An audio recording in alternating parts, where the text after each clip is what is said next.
Un chien parfait, la méthode à suivre pour y parvenir. Bonjour à tous, Camille Genicel, coach comportementaliste, éducatrice canin, auteure, conférencière. Je suis là surtout pour vous aider à mieux comprendre votre chien et à avoir le chien de vos rêves. Évidemment, le chien parfait, ça ne peut pas exister. C'est le principe même de n'importe quel être vivant.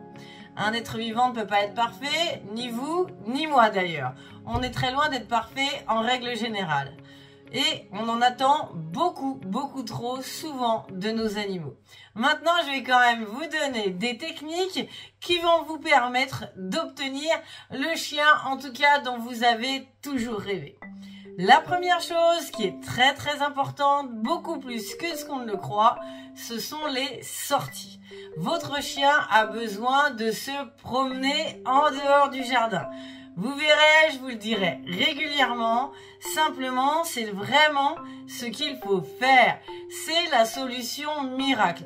Plus vous promenez votre chien est heureux et plus il a des comportements stables, calmes et comme vous avez toujours rêvé. Bien sûr, c'est aussi en fonction des races. Évidemment, nous, on a tous tendance, en général, à vouloir un chien parfait. Qu'est-ce qu'on entend par chien parfait? Eh bien, ce sont les chiens qui vont être assez calmes, qui vont nous suivre sans laisse. Ça, c'est chouette, hein? On en rêve tous. Une grande balade, on n'a pas besoin de surveiller son chien. Il va se promener en laisse. On peut le voir courir en liberté, ça vraiment c'est très touchant et ça nous fait plaisir. Ça nous procure à nous-mêmes cette sensation de liberté, mais aussi et surtout un chien qui ne court pas n'importe comment et n'importe où vers les autres chiens ou autres ou qui risque de se faire renverser par une voiture, évidemment pour des promenades sereines. Alors, la première chose qu'il faut comprendre, c'est que là, ce que je viens de vous décrire, eh bien, c'est assez rare.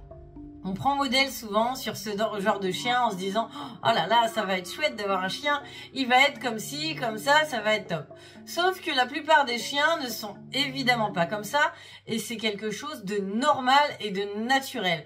Il faut l'accepter. Je vous rassure, la plupart des gens ont des problèmes de comportement avec leur chien, ce n'est pas si évident, sinon je n'aurais pas de travail, bien sûr.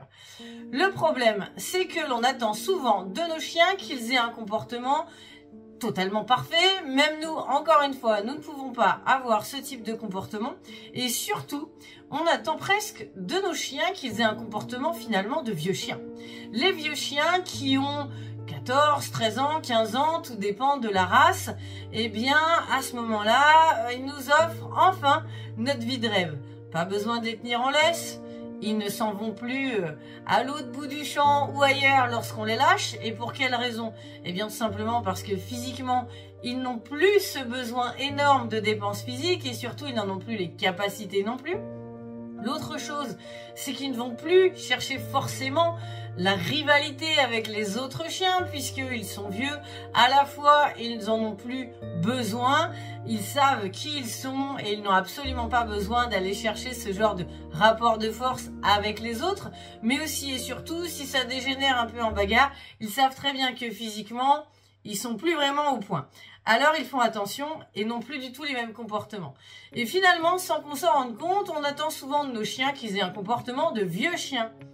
Mais ce n'est pas ça. Les jeunes chiens sont complètement différents.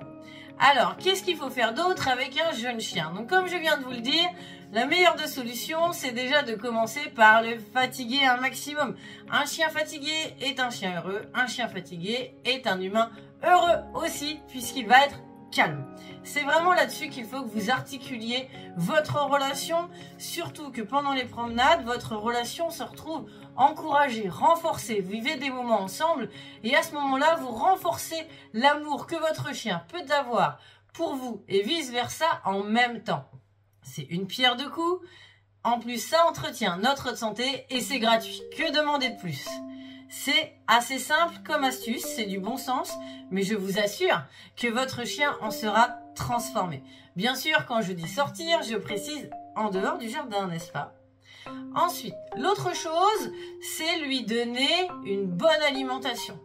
Alors, soit des bonnes croquettes de bonne qualité dont vous êtes sûr de la composition. Pour cela, il faut vérifier que la viande arrive en premier. Ça signifie que c'est l'ingrédient principal de vos croquettes et pas sous-produits d'animaux ou je ne sais quoi d'autre encore. L'autre chose, c'est qu'il est possible de leur donner un repas équilibré qui ne soit pas des croquettes. Pour cela, il faut se renseigner un maximum. Je n'en parlerai pas dans cette vidéo parce que c'est beaucoup plus long. Je ferai une vidéo spéciale à ce sujet. Ceci dit, vous pouvez déjà même trouver des choses maintenant qui sont toutes préfaites avec de la viande, des fruits, des légumes, tout ce qui est OK pour le chien et qui est déjà calculé avec toutes les huiles dont ils ont besoin sans rien faire. Vous allez me dire, c'est un petit peu plus cher. Oui, parfois, mais je peux vous assurer que ça vaut le coup parce que dans la plupart des croquettes, il y a énormément de riz et au prix où certaines coûtent, c'est comme si vous payiez du riz extrêmement cher. Donc, quitte à payer un bon prix, autant donner directement ce type d'alimentation. Et c'est vraiment agréable. Mon chien, par exemple, ce matin, a mangé du poisson avec du canard. C'est pas royal, ça ? Eh bien, moi, ça me fait énormément plaisir de pouvoir lui donner. J'ai rajouté un petit jaune d'œuf pour le plaisir et de temps en temps, une petite sardine. Je vais vous dire, on se fait plaisir, les chiens mangent avec plaisir et c'est très très bon pour leur santé. Mais renseignez-vous bien en même temps. L'autre détail qui peut être très important, c'est de travailler sur vous. Alors j'ai dit détail, mais en réalité, c'en est pas un. Travailler sur vous est quelque chose d'extrêmement important. Rassurez-vous, grâce à vos animaux, vous pouvez vraiment évoluer. Vous pouvez évoluer d'une manière extraordinaire.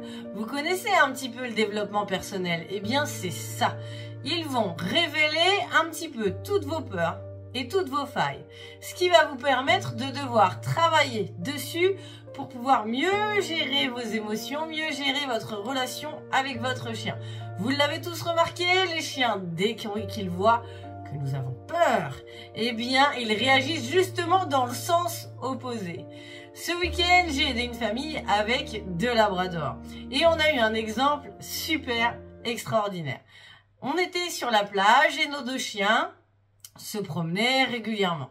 On voit des chevaux arriver puisqu'ils viennent pour s'entraîner sur cette plage. À ce moment-là, on sait que les chiens vont être attirés par les chevaux, vont avoir envie de courir après, courir derrière et risquent de provoquer un accident. Le principe est donc de les retenir et d'avoir vu les chevaux quand même. Faut anticiper avant eux. À ce moment-là, leur humaine dit « Surtout, vous restez là ». Ou elle a dit « Tu laisses aussi ». Tout dépend de ce que vous dites lorsque vous voyez quelque chose. Puisque vous savez tout de suite qu'ils vont avoir tendance à y aller. Eh bien, au moment où elle a dit « Tu laisses » avec ce sentiment de peur, le chien est directement cherché à comprendre pourquoi il y avait quelque chose autour de lui et il est parti en courant directement sur les chevaux. Alors que ne rien dire, contrôler ses émotions, s'approcher de son chien, le tenir mine de rien, lui faire voir les chevaux une fois qu'on le tient et le féliciter. Voilà, là c'est top, là c'est une bonne réaction. Et donc il nous oblige à faire attention à nos peurs et à nos réactions parce que sinon ils vont réagir en effet derrière. Et ça c'est quelque chose qui est extrêmement intéressant, même pour nous d'un point de vue personnel. À partir du moment où on arrive à gérer nos peurs, nos frustrations, on arrive à gérer beaucoup de souffrances. Merci les animaux, merci nos chiens de nous aider à tout cela. Le principe est aussi, pour avoir un chien parfait, en tout cas qui s'y rapproche, est aussi toujours de lui respecter, de bien respecter le coin où il dort. Vous savez, ce fameux coin dodo, eh bien c'est un espace où il doit être tranquille. Il faut s'imposer à nous-mêmes des limites. Et ces limites, il ne faut pas les franchir pour que lui ait son propre espace et soit OK avec ça et sache qu'on le respecte et qu'il peut avoir confiance en nous. L'autre principe, et le dernier, c'est de bien distinguer les temps où vous vous occupez de lui et les temps où vous ne vous occupez pas de lui. En effet, si vous êtes sans arrêt sur votre chien à le regarder et autres, il va le sentir, il va savoir, tiens, je suis un petit peu le roi du monde ici, tout le monde m'aime bien. Et qu'est-ce qui va se passer? On va se retrouver avec un chien qui va sans arrêt avoir tendance à attirer votre attention un petit peu pour tout et tout le temps, tout au long de la journée, plutôt que de se reposer en disant de toute façon, je sais très bien qu'elle s'occupe régulièrement de moi dans la journée, mais qu'il y a d'autres moments où on n'est pas obligé d'être en totale fusion et collés l'un à l'autre. Voilà, j'espère que cette vidéo vous a plu. N'hésitez pas à le noter dans les commentaires. Si elle vous a plu, mettez bien un petit pouce bleu et cliquez sur le lien pour obtenir votre petit cadeau dans la description.